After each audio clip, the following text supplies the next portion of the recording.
I'm going to see one of your gone later. My left one. $600 is still on the shit. Can't wait to get back to the shop. That's going to sell for.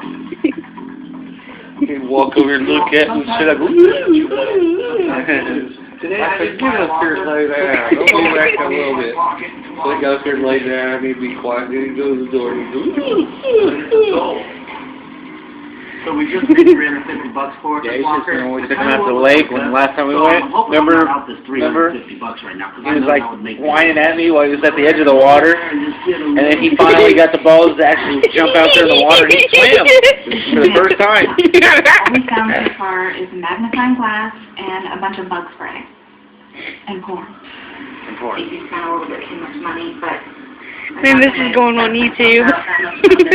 Overspent, but it was a matter of getting it or not getting it, and I just, for some reason, felt like I needed to get this one. So I'm hoping that my instinct didn't cost me $350.